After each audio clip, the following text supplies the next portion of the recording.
All right, Matt, so we're getting back with Fight Night Picks, Parry and Counter. We've had a lot of responses and even more questions, so I know somebody threw it out there. We're wearing the same shirt. Hey, we're staging these videos. We are. We're staging these videos so that they're coming out on different days. At least you have something to pay attention to while there's the absence of the fights. And in the absence of major fights, we do have Cage Warriors 113 previews trending here with Fight Night Picks, so make sure you check those out. But to get back to Parry and Counter, the first question that we're going to answer today is coming at us from Ajay Gillig, and this is a really interesting question. I like the way that this one's formatted, and I will read it as follows. So, should Colby get the Woodley fight instead of Edwards? Seems like the media really got behind this matchup. If the UFC does make that happen, then that leaves Masvidal and Edwards as the other two top contenders to fight one another. It would be marketable because Masvidal's name and also being a history between the two. The three-piece with the soda incident, which was also on camera, so they can use that in the promos. Bonus question, is Wonderboy the next fight for Gilbert Burns? We'll get to that one. But Matt, in terms of Colby Covington and Tyron Woodley, there's already a built-in narrative there. Exactly. That was supposed to be a fight that was going to take place at UFC 227. You had Colby Covington beating RDA not that long ago, that summer. He won the interim belt there, and then that's really where it took off. I mean, Woodley was originally booked in that fight, then Colby Covington was out due to nasal surgery, then yada yada, he's going to fight, going to fight. You have Tyron Woodley taking on Darren Till, ultimately beating the hell out of him, which was a fight that I didn't really agree with them making that fight. It was too early. And the welterweight division's kind of been all over the place ever since. I mean, Kamaru Usman has finally brought a little bit of, consistency to the division. But with the Woodley sweepstakes, I think it is kind of interesting how it's who wants to fight Woodley at this point. Because I feel like as the hardcore community, we all kind of agree, Tyron Woodley, he doesn't really deserve the title shot just yet, but if you beat Tyron Woodley, no matter what your name is, you deserve a title shot. He still has that much weight in the division. I don't see why you wouldn't do Covington versus Woodley. I know Edwards needs a big fight. He can't keep on winning and winning and winning and then not be rewarded in some kind of way. Personally, and I don't think this is the right decision, but what I would like to see them do, I would do Covington versus Woodley in a main event. There's so much heat between those two, and even though it's not for a title, it would be the biggest non-title fight you could possibly make right now, regardless of weight class. And Leon Edwards is going to hate me for saying this if he is watching. I want Gilbert Burns to fight Leon Edwards. I think that'd be a really fun fight because those guys, to me, it seems like every division kind of has that top three where it's, okay, this guy's fighting the champ and this guy fights the winner of that fight. Yep. And in welterweight, we don't really have that just yet, but what we could do is, well, we do actually. We have Tyron Woodley, Colby Covington, Kamaru Usman. And those guys stand head and shoulders above everyone else. And we kind of need a fourth name in there. Leon Edwards, I don't think is done enough. Because if you look at Leon Edwards, in just the public's eye, everyone knows him as the guy who got beat up by Jorge Masvidal after his fight. The RDA fight was a really good performance. He looked really good, but not that many people cared about it. Just due to the fact that RDA hasn't really been himself as of late. I know he beat Kevin Lee before that, but RDA doesn't really have the same weight behind his name that he used to anymore. So I'd like to see you Gilbert Burns versus Leon Edwards, figure out who your next title challenger is from that fight, and then you would do Covington and Woodley in the meantime. That would just be a massive fight. And if you wanted to, you could just say who won the most impressively between those two fights. That's what you could do, but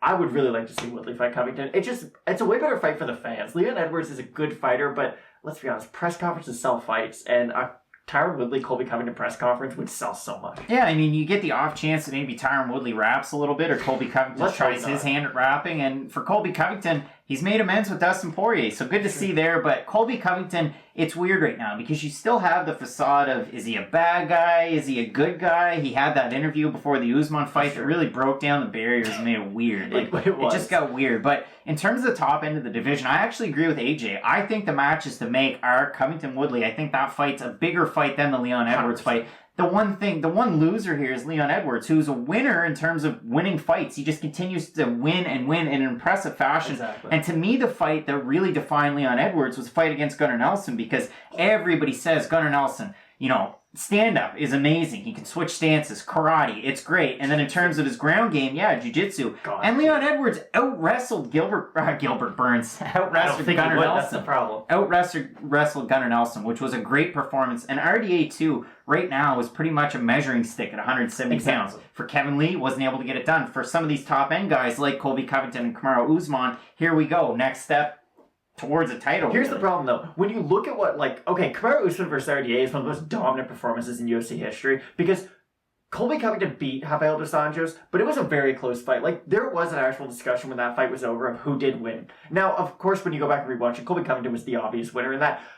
But there was at least a discussion we had. Kamaru Usman took him down and beat the brakes off him for 25 minutes. Leon Edwards had a similarly dominant performance, but it wasn't to the level of like, oh my goodness, they can stop this whenever. Like, he beat RDA. He didn't dominate RDA, and that's the difference.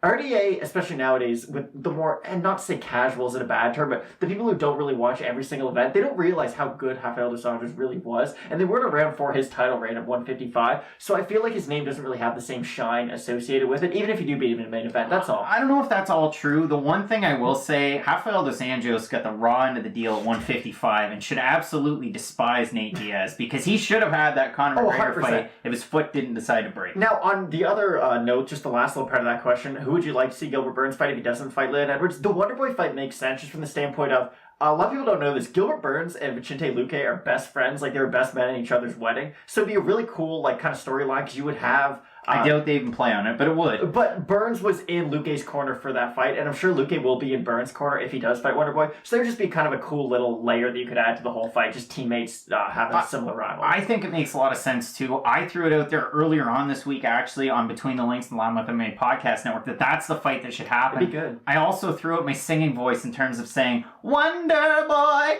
But Wonderboy hasn't fought in quite some time. No, so well, he fought in that Luque fight, and he did look dominant in that fight. Like, he looked like the old Wonderboy, because I was very worried after the Pettis fight that it was completely gone. Like, the whole allure and the aura of Wonderboy was just gone. But, I mean, Luque, I thought he was going to knock out Wonderboy, and Wonderboy went out there and just beat the brakes off him. So, the Burns fight would be fun, because Wonderboy does kind of deserve another top-tier guy. Like, he'll fight anyone. That's one of the good things about Wonderboy. Like, he doesn't really care who he fights, but when you get a dominant win like that against the most hyped up prospect at the time, you do deserve to fight ahead eventually. So I would like to see Wonderboy fight Robbie Lawler. I know that's a weird fight. Robbie Lawler hasn't really looked the same as of late, but that's always been a fight that we've sort of been rumored, and it's been teased for years now, but it's never really happened. So personally, I would love that to be like a pay-per-view opening fight. It only has to be 3 rounds, but that would be such a fun one. We talked about it, and spoiler alert, if you missed the video, go watch it, but we talked about UFC 189, and we talked about Robbie Lawler, Rory McDonald too. I watched that last night. What happened to Robbie Lawler? Then he went on to fight Carlos Condit, and then he went on to fight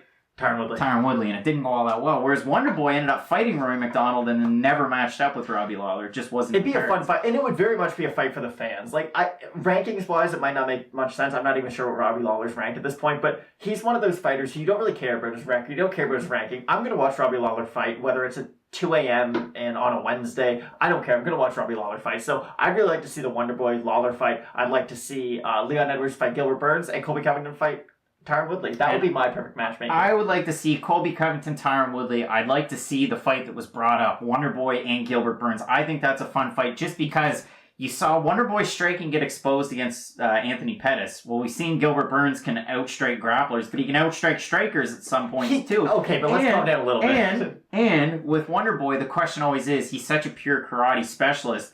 What happens when people take him down? And we've seen it where he gets back up. Most of the time, he's able to pop back up to his feet and continue striking. Of course, the 2 Woodley fights were, you can say they were sleepers, but they were pretty good fights. It's not they both were. The first one was really good. The second one was awful. That's the difference. It's not that they were both bad. The first one won fight of the night on UFC 205, which is one of the greatest cards ever, so it wasn't a sleeper. UFC 209's headliner was a big old stinker, though. One punch landed the whole fight, and it was by Woodley. But with all this being said, because you kind of skipped 2 fighters, if we have everyone else in the top 6 pretty much matched up, does that mean you want Masvidal versus Usman as your next title shot? I'd like to actually see Masvidal versus Edwards. That's the fight that I want to see, just because you can market the 3-piece with the soda. It's such a big seller. And if you can have Jorge Masvidal and Nate Diaz, you can have Roberto Duran and The Rock coming in. What could you do with 3-piece in the soda? You could have Reba McEntire playing the Colonel, just like in the commercials. But wouldn't Masvidal versus Usman, even without 3-piece in the soda, be 9 times the fight that... Because that's the problem. Kamaru Usman actually puts on really exciting performances, as of late at least, and he's so dominant, and he's really good behind the mics, he speaks really well, and he gets a lot of media opportunities. Leon Edwards, same can't be said for it. So even though you might have more promotion, as in video with the whole 3-piece thing, the whole backstage fight, Leon Edwards isn't really going to sell that fight all that much, and I feel like at this point in Masvidal's career, he wants a dance partner who's going to engage in that a little bit with him, because he's going to be able to hype the fight the more press conferences, the more attention it gets. So I really would like to see Masvidal versus Usman, and then let's say Masvidal somehow wins. I don't know if he does. Usman's so dominant as a champion right now, but let's say he goes out there and knocks out Kamaru Usman. We don't just have a star on our hands, we have a guy who's going to completely transcend all of MMA, because he already has without even winning a belt. So if you add an actual belt to the BMF title. 2 of the fastest knockout ever. Like, Jorge Masvidal is going to be so much more famous than all these other guys in the division that I feel like you need to capitalize on it now. Why risk having Leon Edwards beat Jorge Masvidal and completely lose all of that? I mean, it's Mezcal Tequila versus Proper 12 Whiskey. We'll see what happens, but really looking forward to it. Thanks to AJ for Great the question. Awesome division. We've already profiled it a bit in terms of who are the best non-UFC welterweights that are out there in the world. Now we're talking the best welterweights in the UFC. So we really appreciate it, AJ, and keep those questions coming for us with Fight Night Picks. As we always say, Matt, let's get into it.